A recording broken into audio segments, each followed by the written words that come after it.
Доброго дня, пані Світлана. Розкажіть, будь ласка, трошки про себе, про те, чим ви займаєтесь, хто ви є. Я гідеса пішого туризму, розвиваю піший туризм у нас на Вінниччині. І наразі я основна гідеса, амбасадорка Кам'яноподоліку. Ввожу жіночі групи, а також ветеранські групи. І займаю вже пішим туризмом 6 років. І в мене вже є команда, яка розвиває цей шлях. І зараз саме головне, я ще буду вести курси гідес, щоб розширити цю ком'юніті для того, щоб ще більше дівчат водило групи Кам'яноподоліку. Супер. Пані Світлана, чому ви зайнялися цією справою? Що вас підштовхнуло до цього? Взагалі, це все спочатку ковід, тому що я була за кордоном, я жила в Литві. Я сама по професії хімік і працювала над розвитком фармацевтичного виробництва. Я зрозуміла, що я взагалі не знаю культуру і історію свого регіону, і тому зайнялася такою історією, пошуком взагалі про наші міста Вінницької області. А потім з'явився такий маршрут, як Кам'яноподоліку, хоча я до цього його частинами ходила по Вінниччині. Тобто він потім з'явився і, є така річ, треба повністю йти його. Чи взагалі були ви дотичні до розробки самого маршруту, що ви на початках чи приймали участь? Я не була дотична до 24-го року. У 24-му році, коли він запрацював в тестовому режимі, деякі шляхи були розроблені велосипедистами. І так як я спеціалістка по пішому туризму, я розроблювала деякі ділянки і надавала потім розробникам карту, щоб вони зробили альтернативні шляхи. Тобто з 24-го року я працюю саме над розвитком і удосконаленням самого шляху. Це крім того, що я займаюся розробкою нових маршрутів, я ще займаюся пошуком нових ідей. Наприклад, хтось хоче кафе створити, хтось хоче якусь садибу створити. Люди, якщо дізнаються про мене, вони дзвонять, я їх консультую безкоштовно, і вони роблять свій бізнес під Кам'яноподоліком. Також я в 24-му році створила на шляху зелену садибу в селі Сербинівці. Це родина мого бувшого чоловіка, він військовий. Ми розійшлися, але садиба є у його батьків, і я їх допомагаю їм, тому що я і грант виграла на цю садибу і створила. Так що я, крім того, що консультую, я ще маю свій такий проект, який я створила по суті з нуля. Практик безпосередньо цих питань. Супер. А взагалі, пані Світлана, як модель Кам'яноподоліку маршруту співвідноситься з моделлю шляху Святого Якова? Я сама ще не ходила. Я про сам Каміно дізналася в 16-му році, коли приїхала до друзів в Португалію. Тоді я тільки дізналася, що такий шлях існує. Потім я там і книжки прочитала, і фільми подивилася. Я так приблизно розумію, як це йде. Але в цьому році я тільки хочу піти сама. Я розумію одну історію, що всі принципи і правила збережені. Тобто в нас є паспорт, у нас є сертифікат в кінці дається, у нас є історія, що повинні пішки ходити, печатки збирати, і тільки тоді тобі сертифікат.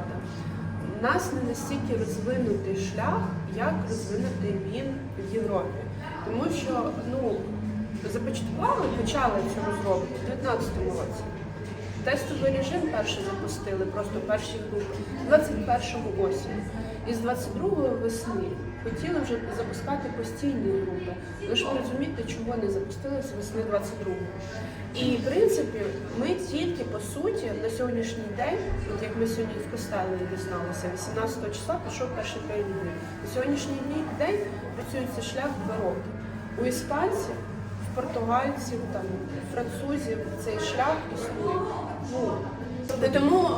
Тому я рахую, що в нас із того, що тільки 2 роки функціонує цей шлях, ми не настільки удосконалені, саме по процесу маркування, по процесу проживання, так як це зроблено в Європі.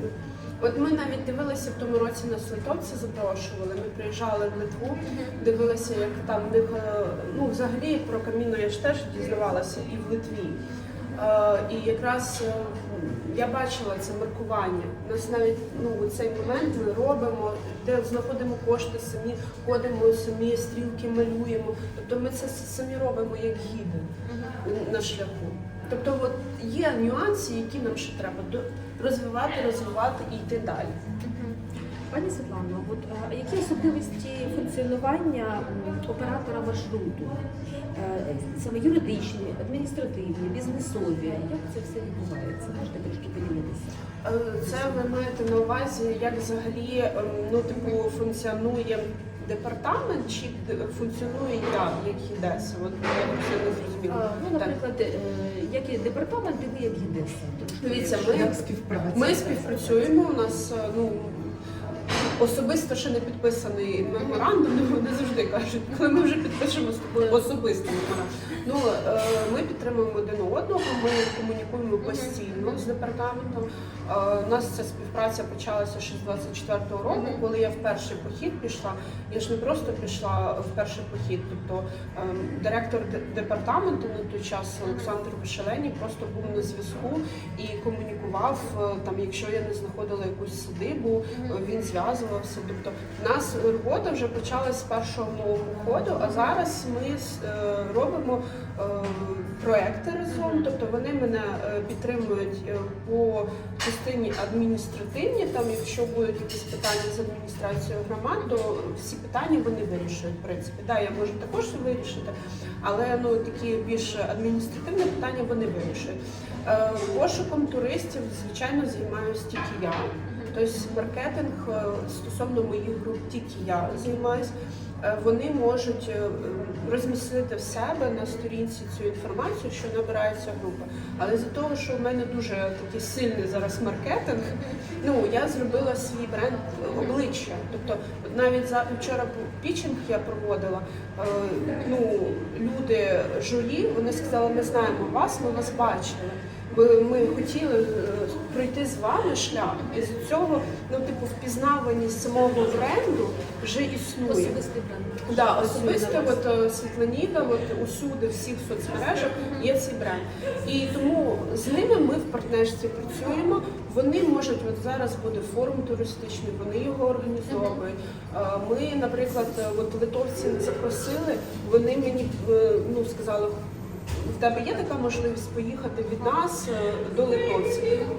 Так, окей, щоб поділитися досвідом. Тобто я не державний службовець, по суті, але ми співпрацюємо, тому що я ФОП офіційно, ось в мене є команда, де ми ще розуміємо, чи ми нову громадську організацію будемо створювати, чи ми будемо в громадській організації, яка зараз є наша. Тобто, партнерство постійно. Це дуже добре. А взагалі, як запустився шлях? Пам'ятаєте сам весь цей початок? Я вам скажу одне, що про шлях, що він є в нас в Україні. Я вже сказала, що в 16-му році дізналася про шлях Каміно в Португалії. А про наш шлях мені моя знайома написала, каже, ти знаєш, що в тебе в Вінниці є там, а я про це не знала, вже більшим туризмом займалася кілька років. І вона мені написала, я кажу, давай підемо. А потім я вже, а до цього я вже співпрацювала взагалі по туризму, з департаментом туризму, тому що я робила там одноденні походи по Вінниччині, і вони як прийшли, подивилися, цікаво, тому що більше туризму не було на Вінницькій області. І я дізналася пізно, я вважаю. В принципі, нічого не трапилося, що я так пізно дізналася. Він запустився в 24-му році. Ефективний період пішовся вже, так? Так, він просто, люди вже знали, що він є, але просто ним не ходили, по суті. А як вплинула війна безпосередньо на подальший розвиток маршруту? Чи відбулися якісь зміни? Дивіться, в першу чергу він, як я вже говорила, він повинен був запуститися весною 22-го року. Але він не запустився. Потім у нас військова адміністрація заборонила походи паломницькі на території Вінницької області. Тому що був сам шлях спочатку зареєстрований як паломницький маршрут. І потім вже департамент туризму вніс у цю поправку, що це культурно-пізнавальний маршрут, тому до паломництва, а в нас був просто від Вінницької адміністрації, саме області, на Сергій Борзов видав такий наказ, що не можна було ходити в паломницький маршрут, тому що Вінницька область займає друге місце по кількості московського. І тому у нас дуже популярні ці паломницькі шляхи від московського патріархату. І він заборонив ця хода, славнозвісна. Пані Світлана, як ви працюєте, як ви просуваєте цей бренд? Трошки поділіться безпосередньо вашим власним досвідом, як ви доносите до світу інформацію про маршрут? Розумієте, маючи такий, знаєте, бекграунд науки, все ж таки хімік, фармацевт, маючи керівні посади за плечами, за кордоном працювала, в мене вже сформувалося якісь бачення, як взагалі працюють стратегії розвитку якогось відділу чи компанії. І я зрозуміла, що я так само можу прийняти на себе як на бренд, тому що я сама лідерка, я зрозумію це прекрасно. І я почала вивчати соціальні мережі. Просто як працює TikTok, як працює Instagram, як працює Facebook. Наразі в мене підключена монетизація в Фейсбукові. В мене є відео по 500 000 переглядів. Я скажу, дивіться, невелика кількість в мене підписників, десь близько більше 4 тисяч в інстаграмі, але в мене дуже сильно це Тобто люди, які підписуються на мене, вони цікавляться саме туризмом і саме Кам'яноподоліком. Тому у мене дуже класний перегляд і статистика. Але це все я вивчала сама. Ходила на курси, дивилася блогерів, аналізувала. І зараз я дуже класно працюю з інструментом як Ші, тому що я сценарії до рілсів сама пишу, і ще мені допомагає. І в принципі це як магніт, заманювання по рілсам. Я зараз дуже мало використовую таргет. От мене буквально зараз запустила таргет. Півроку тому назад я його не запускала. В мене вже йде перегляди по відео і хороша статистика за рахунок того, що впізнаваності бренду. Впізнаваний бренд і потрібна цільова аудиторія. Звісно. Супер. А як, на вашу думку, в чому особливості споживачів такого продукту, паломництва безпосередньо по Кам'яноподоліку, які особливі потреби виникають у них? Ми ще не проговорили стосовно війни, я забула, ви мене запитали. Стосовно війни, дивіться, змінилася яка специфіка. Після того, як в 24-му ми вже запустили цей шлях, обов'язкова умова була, щоб були розміщені місця укриттів. І це внесли як доповнення в сайт. Тобто на сайті Кам'яноподоліка ви можете знайти маршрути, де ви можете знайти укриття. Так, це перше. І ми просимо зараз садиби, наприклад, в моїй садибі, яку я зробила, є погріб. Щоб люди орієнтувалися, що, наприклад, якщо, не дай Бог, хоча це дуже рідко в повітрі, в Вінницькій області, коли літають ракети, але люди спускаються в погріб, якщо це садиба. Це стосовно війни, що змінилося. Пані Світлано, які основні потреби тих споживачів, скажімо так, цього продукту, тобто тих, хто йде на маршрут, що зараз вони потребують основно? Ті туристки, давайте розділимо зараз, тому що і про ветеранів я можу розказати, і про туристів. Ті туристки, які приходять, інколи це дуже велика ком'юніті з Києва і Київської області. І ви ж пам'ятаєте, що в тому році влітку були дуже, майже кожен день атаки. І вони просто, деякі дівчата приходили і кажуть, ми думали, ми вже з глузду з'їдемо, якщо ми кудись не уїдемо. І тобто ми розуміємо, що ми хоча б на тиждень переїдемо на Поділля, щоб пройти просто туристичним шляхом, щоб менше чути ці тривоги. Тобто один із напрямків – це дійсно люди тікають від цього постійних атак, особливо на великі міста. Другий момент – дійсно приходять, наприклад, дружини, чи матері, чи доньки військовослужбовців, які в них є члени сімей на фронті, і вони дуже переживають. Психологічно це дуже важко пережити. А особливо, якщо, не дай Бог, хтось в полоні чи втрата вже, то це емоційно зібрати дуже важко. І багато дівчат, вони дійсно з запитом цим приходять, коли розуміють, що їм треба пройтись. Я можу потім розказати ще про специфіку проходження, чого воно класно впливає на емоційний стан. І я консультувалася з психологами, дійсно вони казали, це дуже класний показник. То це друга категорія. Третя категорія, вона дуже маленька. Це люди, які, наприклад, хочуть щось побачити новеньке. От вони ніколи не займалися пішим-туризмом. Це для них, вони розуміють, що Карпати це важко, тому що ми піднімаємося на гору. І це третя категорія, які типу спробують. Четверта категорія це люди, які взагалі займаються туризмом по всій Європі. Тобто і вони такі, у них ще не пройдений типу. Але вони дуже теж маленький відсоток попадають до мене, тому що якщо вже і попадають, це люди, які вже побачили мій бренд і знають, що я розповідаю історію. Тобто я не просто проводжу групу, я ще розказую про Поділля, тому що я його вивчаю. І розказую про розвиток свого шляху під час походу. Це от така категорія. В принципі, більш-менш всі категорії я описала, які йдуть з нами. Про ветеранів, дивіться, ветерани зараз, коли ми почали робити ці більше походи для ветеранів і ветеранів, вони сказали, ми не хочемо спілкуватися з психологом. Мені всі на проект кажуть, беріть з собою психолога, беріть з собою психолога. А в мене історія взагалі своя. У мене, крім того, що був чоловік військовий, 3 роки ми були з ними разом, у мене ще до цього був батько ветерана Афганської війни. І я що у чоловіка, що у батька бачила оце нерозуміння спілкування з психологами. Це дуже важко, хто заходить в цю тему взагалі, щоб піти, поговорити. У мене, я пам'ятаю, з чоловіком, це була трагедія, ми ссорилися від цього, сварки були, що він не хотів говорити з психологом.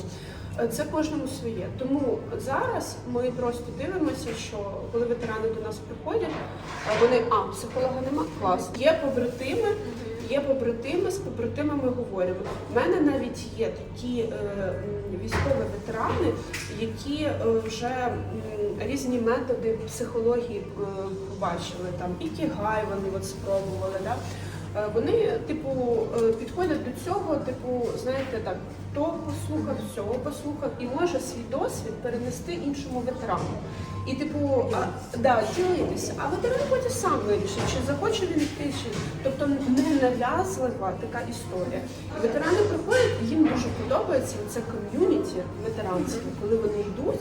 І ще є, наприклад, я, яка виросла в сім'ї ветерана, да? Там є волонтерки, які спілкуються з знаєте, є таке переплетіння. Не тільки чисто бувають ветерани кажуть, ми хочемо, щоб у нас група була, всі були ветерани. Навіть ти повинна бути ветеран. Хоча я цей метод вже розглядаю, в мене зараз на курсі Хідес прийде дівчинка, яка демобілізувалася, вона ветеранка. І якщо буде такий запит від ветерана, в мене є дівчина, яка буде вести саме так, якщо вони не захочуть мене бачити. Так. Але в принципі вони хочуть так перемішатися з суспільством, і в них є запит, що їм цікавий цей напрямок, тому що вони йдуть пішки, цікавляться, спілкуються, і ще й природа, і краса, і немає якихось проблем.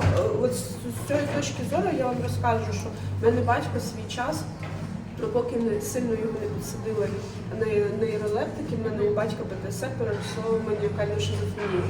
І він ходив в археологічні розкопки сам. Він цікавився археологічними розкопками і, в принципі, йому це допомагало. Тому на своєму досвіді свого батька я зрозуміла, що, в принципі, піший туризм, взагалі, вихід до природи – це один із безкоштовних методів реабілітації військових. І це мені підтвердили реабілітологи, психологи, тому що я з ними спілкуюсь, я з ними говорю, тому що, знаєте, ти все рівно, маючи такі і наукові, багаж знань, і взагалі ти розумієш, що ти повинен досліджувати цю тему, з всіма спілкуватися і аналізувати те, що ми проводимо. Тобто проводити, по суті, як дослідження свого роду. Пані Світлано, а як відбувається співпраця з міжнародними партнерами? Поки це на стадії початку. От дивіться, перші листи ми почали писати в минулому році. Ну, взагалі, громадську організацію взяли в тому році в Федерацію асоціацій європейських безкоштовно, тому що у нас війна, нам сказали, що ви молодці, що ви під час цього всього робите. І громадську організацію взяли безкоштовно в Федерацію асоціацій. І ось ми з початку березня закинули всім нашим партнерам по федерації листи підтримки нашого проєкту. В принципі, от іспанці відгукнулися, італійці відгукнулися, ми дуже вдячні. І я думаю, що зараз буде форум якраз у середині квітня, і там я точно знаю, що іспанці приїдуть. Не пам'ятаю, що, по-моєму, 2 федерації приїдуть. І це дуже радує, що безпосередньо з адміністративними такими органами спілкуються з департаментом. І я це розумію чого, тому що вони виводять цей проект на рівень саме міжнародний. А ми вже більше спілкуємося, знаєте, тут більше ближче до землі. А от як з місцевими партнерами нашими? Чи є зацікавлені сторони? З 24-му дуже важко. Прямо був такий, а нащо, навіщо виводити, війна на дворі, треба ж плакати, сидіти, навіщо розвивати терористичні шляхи. А вже, в принципі, 25-му, ми побачили цю тенденцію в 25-му в кінці, коли ми приїхали в барську адміністрацію, вони зібрали і наші релігійні організації, які підтримують. У нас ж не тільки римокатолицькі костел в Барі підтримує, у нас же ми можемо ночувати, наприклад, в греко-католицькому костелі. У нас хостел там прям крутий, там отець Клементій, це прям для мене це найкраща людина, тому що я колись з тваринками прийшла до нього, він каже, це ж теж істоти. І я така, це настільки, просто аж, не можна його там обнімати, бо він монах, але для мене це, людина дуже класна. Тому, в принципі, люди розуміють, що це треба робити.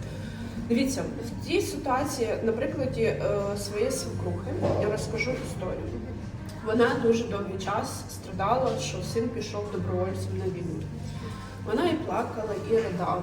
Я кажу, знаєте що, поки він там, ми повинні щось тут робити. Ми не повинні сидіти і плакати. Давайте створимо садибу. Отак ми і створили садибу з нею. І в такому ж ракурсі я, в принципі, з всіма спілкуюся. Для мене дуже щемливі історії. В нас є, наприклад, кафе чи магазини на шляху, де загинув, на жаль, чоловік. І дружина продовжує його справу. Чи мати продовжувати. У нас в Зінькові є пані Валентина, бізнес відкривав її син. Пішов добровольцем, загинув, вона продовжує. І ми всі приходимо до неї, це для мене взагалі людина, яка сила в неї волі, тому що ми прийшли якраз через півроку після того, як він загинув, і вона ще емоційно не. Але оце спілкування з туристами, їх якось, знаєте, як я скажу, вихоплюють з цього світу, коли вони плачуть. Ці жінки, вони страдають, плачуть. І оце, коли їх вихвачують звідти, з цього середовища, вони як розцвітають. Я дивлюся по пані Валентині. Також у нас є в Явтушкові історія кафе, де вони взагалі переселенці зі Сходу і переїхали в село Явтушки.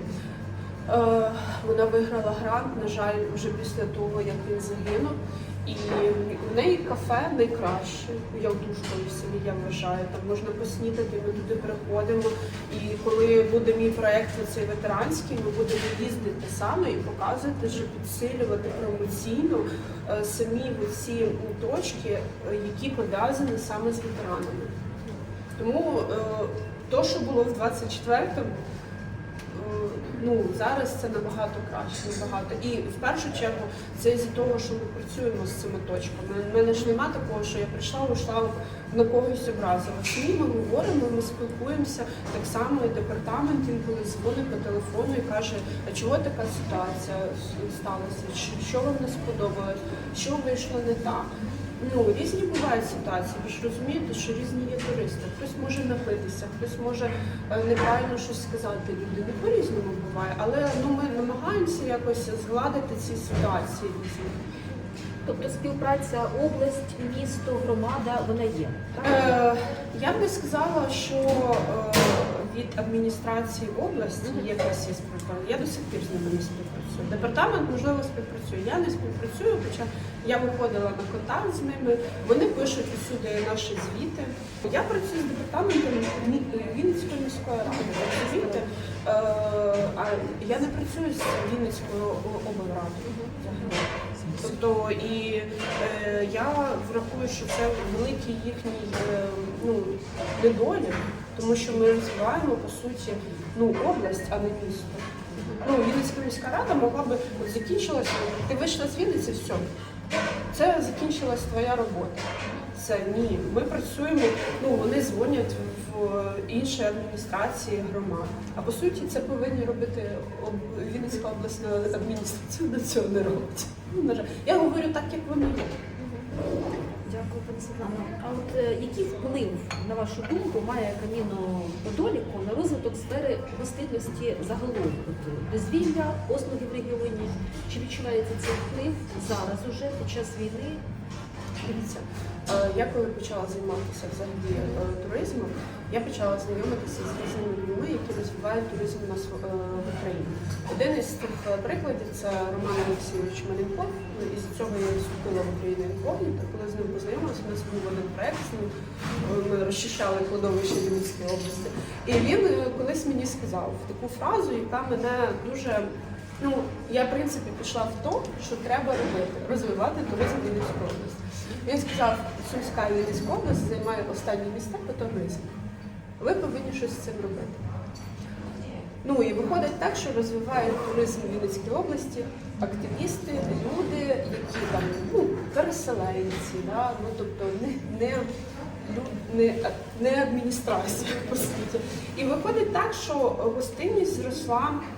Знаєте, на прикладі того, що так як я знімаю сторіс, постійно показую, потім мені там пишуть з інших районів Вінницької області, що ми теж хочемо, щоб так у нас розвивалася. Синергія повинна бути ідея, повинен бути маркетинг, повинна бути синергія. Тобто, дивіться, ідея, тобто прикладений шлях на документі, звичайно, і активісти, блогери, які розвивають цей маршрут, і підтримка ще медіа. Тобто, коли воно це все всередині, воно вкупі, тоді воно буде працювати. Пані Світлано, взагалі проходження маршруту Подоліку чи будь-якого іншого, на вашу думку, який вплив має безпосередньо на ментальне, на фізичне здоров'я?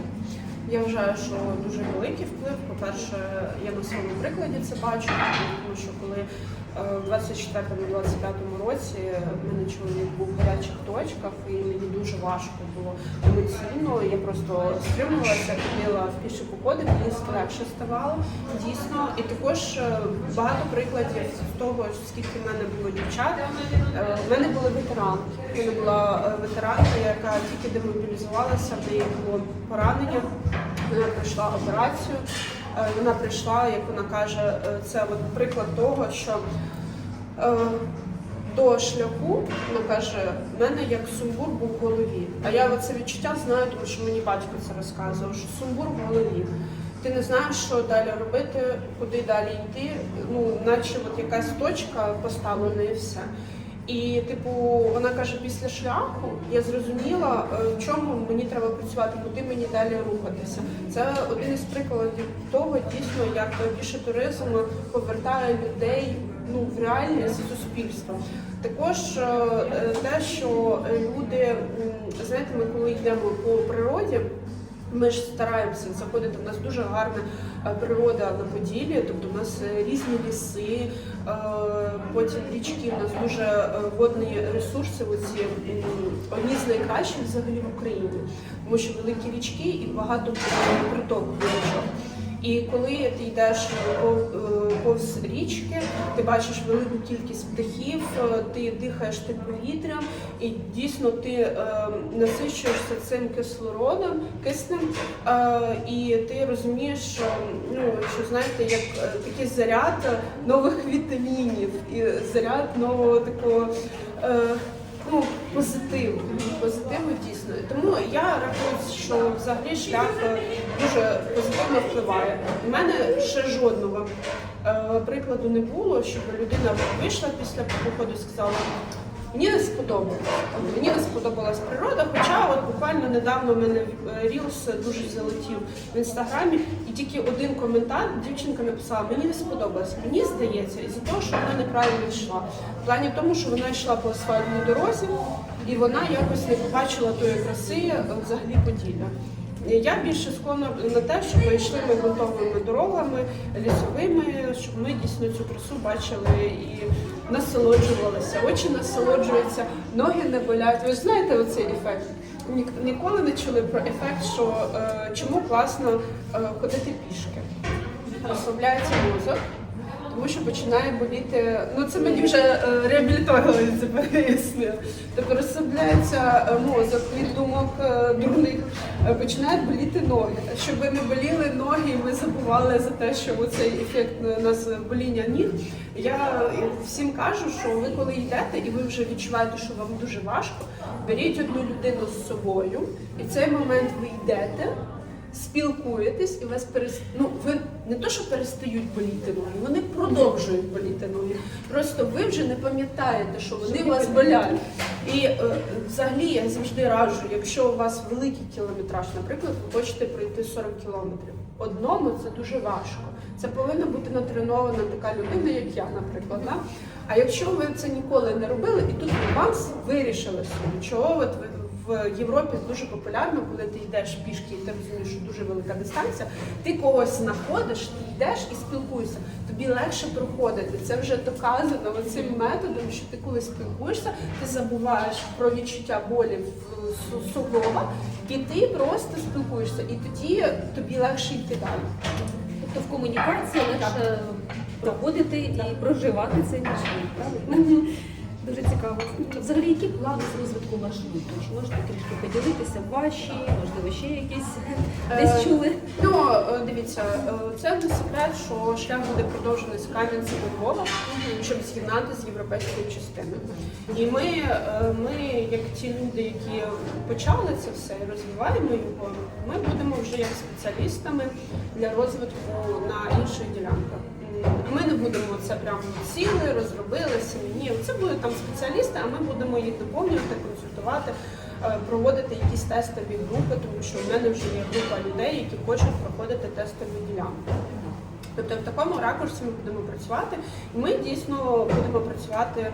От я в цьому році дуже хочу подивитися зсередини сам маршрут, тобто пройти португальський, іспанський, побачити цю різницю. Тому що нам треба дійсно це поняття по маркуванню, по проставленню початок, по розумінню бізнесу, тобто щоб я, поспілкувавшись з бізнесом, потім розказала, як дійсно там це працює, щоб от тут бачили. І я думаю, що все буде добре. Зараз я дуже хочу, щоб більше і більше точок проживання було. Тобто ми працюємо над цим питанням зараз. От буквально вчора я спілкувалася з одним заміським комплексом і сказала, що ви розумієте, що ви повинні теж входити вже в Кам'яну-Подолі, і ви повинні для пілігримів робити якусь знижку. Тобто, да, ви як заміський клуб можете працювати для вінницьких гостей, але як для Кам'яно-Подоліка ви повинні мати якусь знижку. Ви ж розумієте, піший турист, він ще й такий особливий, тому що він не приходить до тебе, це дуже рідко, коли приходить турист, такий, сподобалася куточка, він там ще добу розміщується. Щоб для розуміння, там в Європі цього нема. Вони виганяють туристів в 9 годин ранку. Це твої проблеми. Виспався ти чи не виспався. Особливо муніципальні оці альберги, вони взагалі в них такий час, там запускають вони в один час, виходиш ти в другий час, деякі виходять навіть в 3-4 години, щоб попасти в муніципальні альберги до часу дня, щоб, ну, тому що муніципальні альберги, вони дешевші, ніж звичайні там готелі і, ну, звичайні альберги. Тому я думаю, що розвиток буде, ми будемо ще більше знаходити місця саме проживання. На сьогоднішній день ми в тому році побачили в серпні місяці, це великий був дуже наплив, акцент липень-серпень, це саме активність на Кам'яному-Подоліку. І ми повинні розуміти, що от у нас кожен день, в кожній точці, в цьому році, я думаю, 15-20. Ну, щоб на липень-серпень, щоб у нас кожен день була кожна точка могла розмістити 15-20 людей. І ми повинні до цього, тобто ми це зараз проговорюємо адміністраціям, і вони вже повинні пояснювати це бізнесу. Тому що це в їхніх, знаєте, це їхні заняття. Це вони вигоди мають, не ми, але ми повинні їм пояснити, до чого це може йти.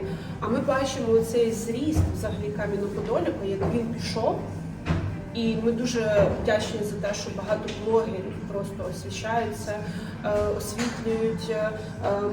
Ми спілкуємося з тревел-блогерами. Ми поки акценти дуже ставимо на таких блогерів, які там в Тіктокі залітають. Тобто у нас от недавно були прямі ефіри. Я провела 3 прямих ефіри. І в нас була дівчинка, яка дуже хорошо зараз освіщає свій блог. І вона залетіла, там в неї було 700 тисяч переглядів в Тіктокі про Кам'яну-Подоліку. Є от Вікторія Беха, яка водить по португальському, іспанському шляху, і вона теж, в неї рілзи по мільйону зайшли, в неї, по-моєму, Альона навіть прокоментувала це. Пані Світлана, а взагалі от академічна спільнота, може вам бути корисна? Студенти, викладачі, у розвитку взагалі, у промоції? Я дуже хочу дійсно, щоб молодь, особливо в Вінницькій області, щоб вона залучалася. І я все ж таки, ну, я недавно давала лекцію в торговому нашому економічному кафедрі туризму, і я казала, що ця ніша по блогерству, тревел-блогерству, у нас ще не стільки зайнята.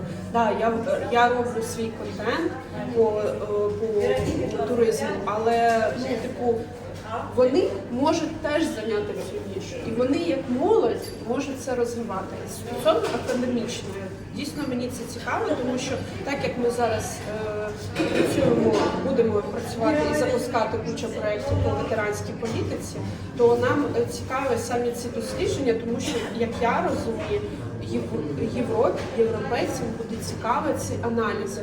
Вони нас будуть використовувати дійсно для того, щоб розуміти, щоб потім проводити реабілітацію військових, наших чи натовських у себе на шляху. Тобто ми, як знаєте, такий клондайк, як початок того, що ми можемо свої дослідження, свій досвід просто їх передати. Тому я дуже хочу спрацювати з науковцями, і з європейцями. Я думаю, що ця синергія взагалі це ще підсилить розвиток взагалі туристичного шляху. Дякую вам. У вас така красива футболочка. Можете трішки розказати про неї? Це Жуля. Це наша взагалі дівчинка, яку ми знайшли на шляху. І ми якраз її тестували на маршруті. Ну, це вона випадково в Вінниці йшли і знайшли, вона як, ну, варяжка така бігала. І вона пішла за нами. Ну, взагалі, маршрут. Да. Ну, я потім з кінологами десь спілкувалася і виявилося, що у собак взагалі є такий інстинкт, коли вони бачать, наприклад, провідника, який швидко йде, вони йдуть за ними. І за мною часто оце, ну, собаки за мною йдуть. І вона так пішла, і дівчатам так сподобалося. Ми потім в вінницьких групах в інстаграмі написали, може це чиясь собачка. Ми дуже переживали, що ми в когось забрали, а вона просто по старому місту бігала. І потім виходить, що її забрали в Київ, вона живе в Києві. У нас ще є один хлопчик Пілігрім, і він живе у Львові. І потім мої дівчата-туристки сказали, ой, дивись, така подарили мені футболку з Пілігримом, і я сказала, так це ж pet-friendly футболки. Да. І в нас вже є навіть деякі амбасадори. Юра Цибух у нас, так як він 2 рази ходив, він знає наші ці історії, він вже має цю футболочку, ну вже багато хто pet-friendly. У нас в Меліївцях є Ласка, наприклад, вона теж любить ходити. Ну, власниця Насті Донець, ну, з Меліївського цього палацу. І виходить, що ми просто ще дивимось, аналізуємо, ну не пишучи статті наукові, нічого, як дійсно pet-friendly у нас шлях. Тому є нюанси, ми працюємо з деякими готелями, ми їм пояснюємо, ми навіть робили прямий ефір, де виходили власниці собачок. І ми обговорювали це питання стосовно того, що шлях повинен дійсно, якщо ти готель, ти повинен приймати з собаками, з котами, тому що вони також істоти, як отець Клементій казав. Да, просто ви можете зробити додану вартість до вартості готелю, і тоді буде все норм. Так що так? Я рада, дивіться, в тому році зняв Ukrainian, і я чекаю цього документального фільму, це буде документальний фільм. Я там і ридала, вже плакала, а вчора на пітчингу був що там, і я така, Ukrainian зняла, а ви ще не зняли. Коли ви знімете? Все, ми поняли, ми повинні зняти за вас сюжет. Я така, звичайно, і пройти зі мною в похід. Це важливо, це така промоція, це завжди. Так що, я вас запрошую в похід. Ми маємо трошки підготуватися. Але нічого не бійтесь. Я вам ще історію розкажу. У мене є дівчинка, де є така форма ДЦП, вона сама живе в Бару. І от вона в цьому році планує пройти з Бара до Кам'янця, в тому році вона зі мною йшла з Вінниці до Бару. Їй спочатку відмовила одна Одеса, вона їй одразу сказала, у мене така легка форма. Вона до мене написала і сказала, дивись, яка історія, щоб ми не підставляли всю групу, ти повинна готуватися. Бо вона мені сказала, я ходжу по 10 тисяч кроків, я ходжу, в мене палиці є трекінгові, я ходжу. Я кажу, давай, ти повинна готуватися на таку цифру, що в тебе 10 кілометрів, це отак розплюнути. Щоб в тебе 20 виходило в день нормально. Але ми як розмістили, тобто вона ходила в мене 15. Тобто, якщо всі інші ходили по 20, по 25, вона ходила в мене чітко 15. Я казала, давай, щоб ми не померли десь, не цей. І вона трошки під'їжджала, ми трошки проходили, але був такий орієнтир. У мене була в групі дуже сильна дівчинка одна, вона займається професійно скандинавською ходьбою. І я її ставила як в групі, вона йшла перша вала, я їй показувала по карті, як йти, щоб вони не загубилися, а я вже йшла з Ірою, і в мене взагалі, я кажу, що гідам завжди треба вдягати яскраві кольори. Тобто в мене взагалі акцент на помаранчевий, я ходжу в помаранчевому, зараз багато спортивних компаній зі мною співпрацюють і дійсно дають такі яскраві кольори, я всім кажу, що рюкзаки яскраві, тобто помаранчеві, жовті, малинові, такого плану, тому що, вона каже, я тебе бачу здалеку. Я тебе бачу здалеку, що ти йдеш, тому що в тебе кольори світлі. Тому що мені хтось розказував, в Карпатах гіди ходять в чорному чи в зеленому. Це взагалі що? зливаються з середовищем. І вони кажуть, в кого поганий зір, погано бачить, ти ж не будеш з окулярами постійно ходити, чи в лінзах на природі.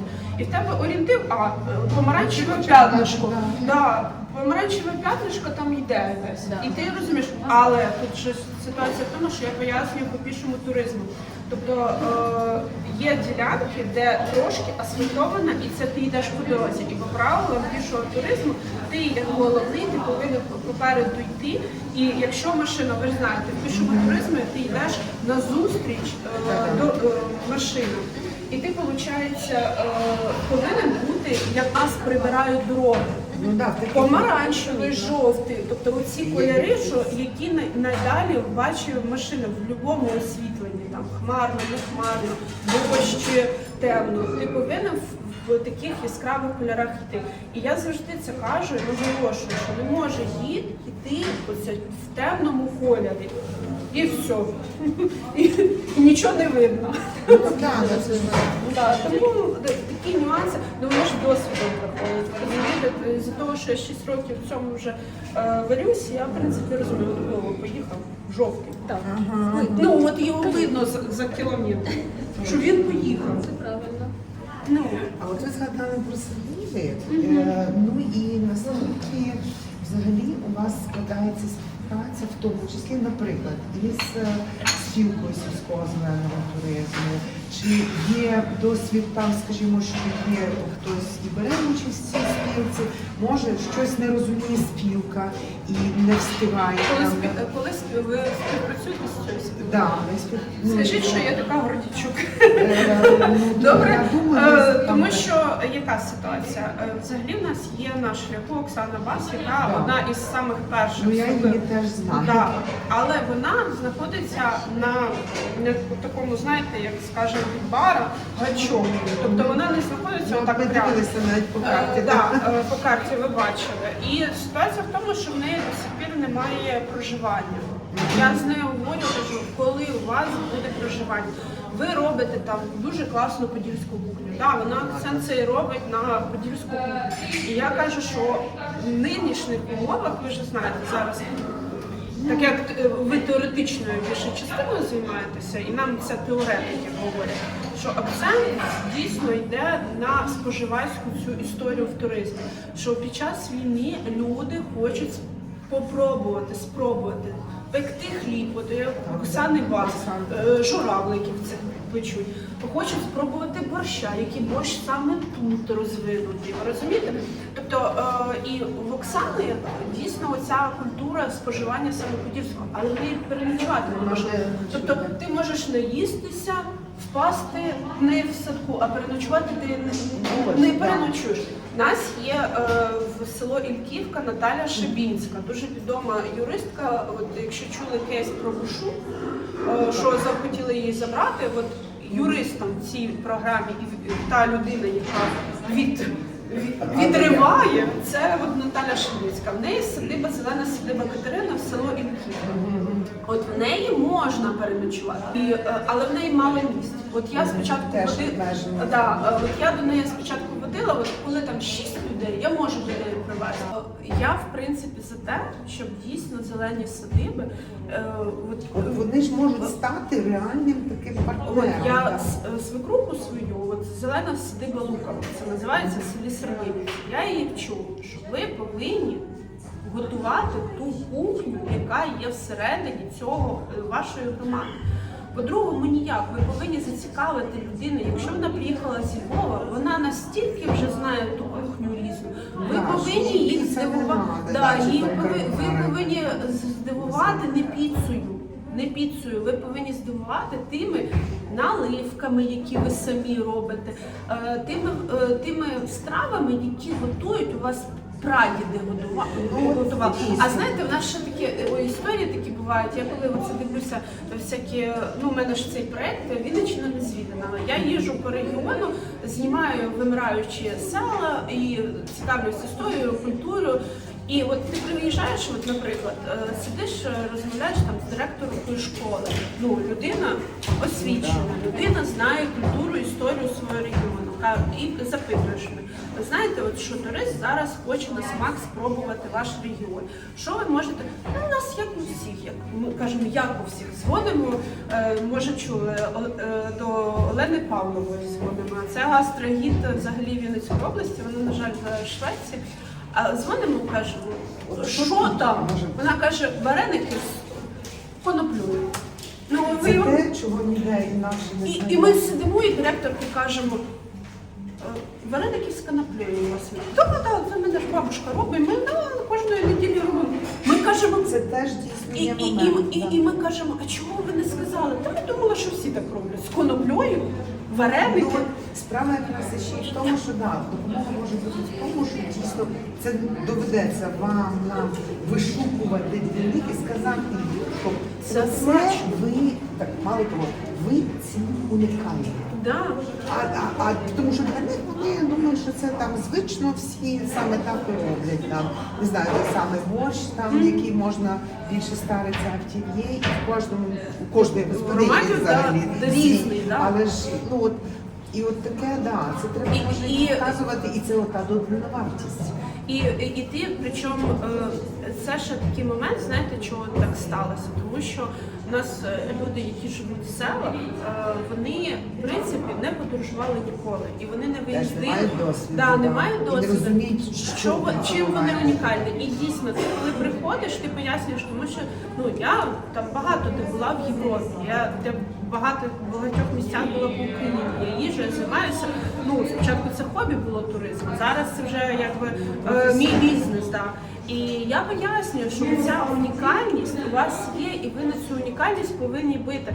Ви навіть як приносите на стіл, це теж може бути унікальність.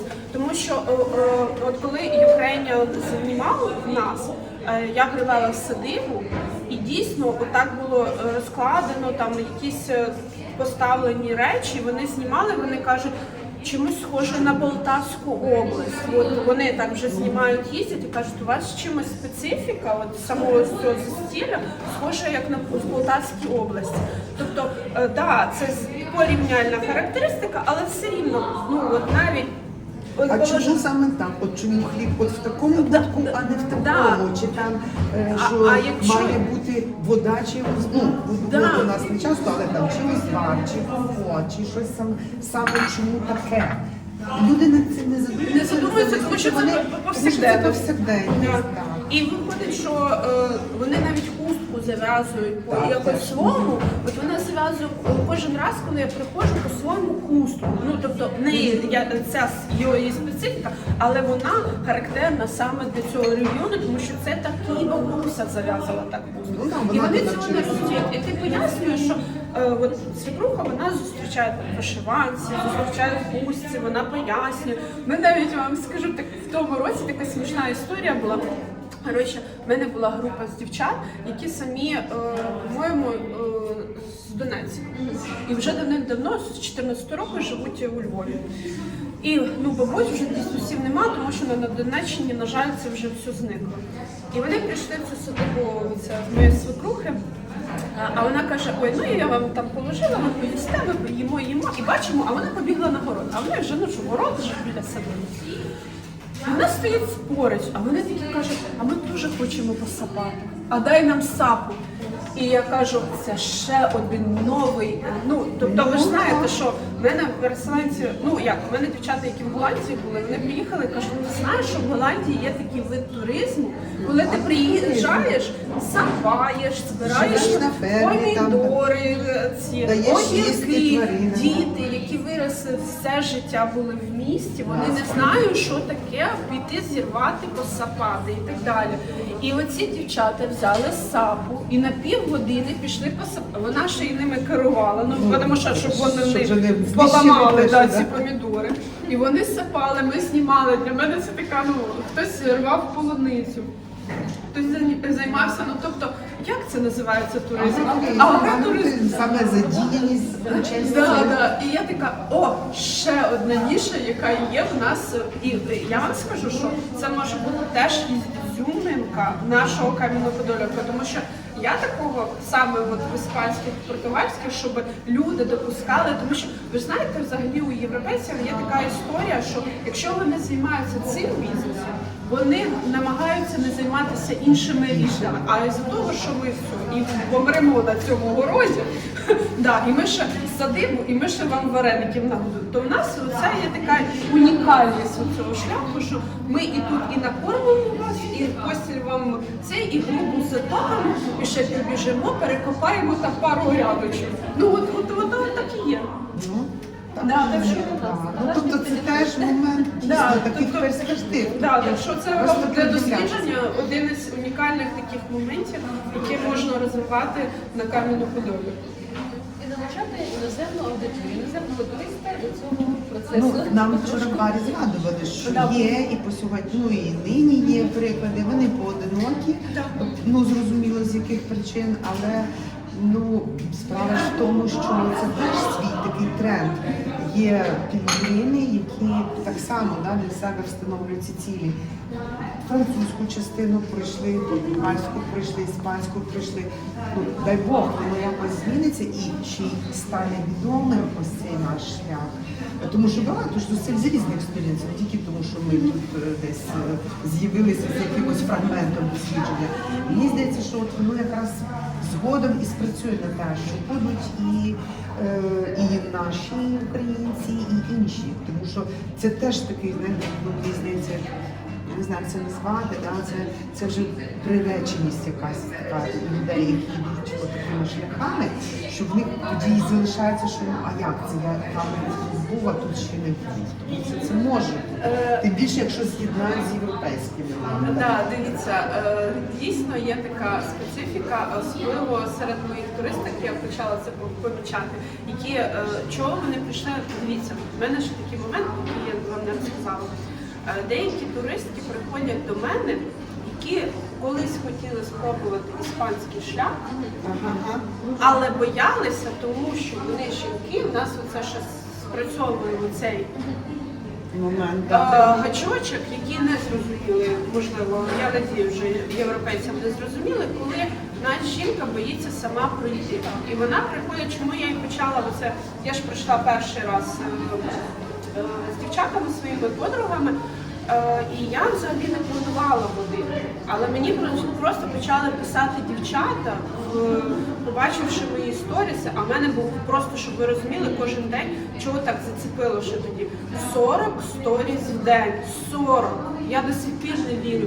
Я йшла 11 днів, ну тобто я спочатку з 8 днів до Кам'янці пішла з дівчатами. І це кожен день в мене дівчата. Це Фейсбук, я перепрошую, чи Інстаграм? Інстаграм, Фейсбук, і перепощував Кам'яну-Подоліку. І тоді взлетіла мої охоплення, взлетіла кількість підписників, і їхні додавалась дуже велика кількість, нова аудиторія. І виходить, що у мене кожен вечір я перед сном не лягала, поки не виставлю сьогоднішні сторіси. Сьогоднішні. Да, і я вже помирала, я пам'ятаю, на цьому шляху, але я, ну, типу, як мені чоловік, ну, в мене теж був цей ефект, коли я в кінці плакала. Ну, тому що я йду, а в мене вже сил нема, мене залишається, я майже поверталася вже, тобто я пройшла Панірці, де оце в нас є греко-католицька церква Святого Якова, я пройшла її, ще там треба було дойти. І я поки доходила, я вже ридала, мене чоловік каже, ти що, ти така молодець, ти вже стільки пройшла, давай ще далі, йди. То до чого я веду? Що дівчата почали мені писати, і одна із дівчат, вона у нас дуже популярна була по астрології, оці астрологічні прогнози, і вона каже, я давно хотіла піти Каміно. Вона вже в тому році пройшла 3. Тобто вона 24-му пройшла зі мною. Потім з бару я її направила саму. Вона йшла сама, але по моїм чітким домовленостям. І я багатьом туристкам це пропоную. Кажу, ви спочатку пробуєте зі мною, потім ви йдете далі самі. І тут ще є боязнь. По-перше, люди не займаються пішим-туризмом. Всі чогось думають, що тренажерний зал, якщо ти прийдеш на бігову доріжку і будеш просто ходити, це теж піший туризм. Чи ти йдеш там, наприклад, от у нас деякі кажуть, у нас є лісопарк, кажуть, ну я ж по лісопарку ходжу, і я з тобою піду. Це різні речі. І тому люди спочатку, особливо хто хоче пройти іспанський, вони якби приходять сюди, готуються, це українці саме, готуються, бачать, що з собою треба взяти. Тому що тут же легше, наприклад, ти набрав багато, в мене бувають такі випадки, перший день проходимо, і дівчата там особливо 45 кілограм, а в них, ну, а я чек-лист надсилаю, що вони повинні взяти, все. А вони набирають на 10 кілограм. Тобто норма взагалі по правилу не більше 10, 15% це вже багато. Тобто 10-12% повинно бути в рюкзаку ваших речей. У мене перший день ці дівчата просто по новій пошті відправляють назад додому речі. Да, вона буде в грязному йти, але вона не буде нести. І це розуміння. І тому, коли люди приходять приходять українки, приходять на Кам'янку-Подоліку сюди, вони розуміють, як їм зручною кладдю поїхати в Португалію чи в Іспанію, і що їм треба мінімум взяти, а не брати оце, як в нас у жінок є оцей момент, наберу всю косметику, яку захочу. І ти їм пишеш, що ти там кремчика от стільки повинна взяти, шампуньки от стільки ти повинна взяти. Ні, треба от такі літрові банки. Ну, в мене були такі випадки, причому чек-листи кидаєш людині і кажеш, ну як ви взяли от таку тару? Куди цю тару? Підіть в будь-який магазин, є продаються оці треба штуки, купіть собі, намазюкайте, наберіть. Ні, треба. В мене дівчата деякі, боже, я пам'ятаю, кожен день малюються, кожен день косметика, все. Я кажу, ну і час. Трошки ж час. Ти ж не снідаєш, група вже поснідала, а вона за цей час не снідала, вона фарбувалася. Я кажу, ну а смисл цього фарбування? От ти йдеш, тебе під пливе, ти вся в цьому вже в цій косметиці, куди далі? Тобто оцей момент, знаєте, це як репетиція у деяких людей. І багато з цих дівчат потім йдуть на свадьбу. А потім це як, знаєте, боже, не можна так порівнювати, але ти прив'язуєшся дуже. Є друге слово, не будемо називати, як це називається, але воно є от дійсно, що у деяких людей, що хочеться і хочеться ще раз. Тобто вони ловлять, да, тяжко, да, важко, але ти прив'язуєшся, тобі подобається, ти йдеш далі. Навіть я по собі замічаю, що якщо я більше тижня ніде не йду 10 кілометрів 20, мені вже важко фізично. Я наче я десь захворіла і лежу на ліжку і нікуди не ходжу. Пані Світлано, я щиро вдячна вам за це інтерв'ю. Ми Дякую тут вам. разом з колегою, з пані Вікторією Костянтинівною Кіптенко. Поверни камеру. Я нічого не вірю. Тому Тут у нас щиро вам компанія дякую. Щетана, і Олю можна було взяти. Ну, то вже І Оля оператор. І Оля оператор.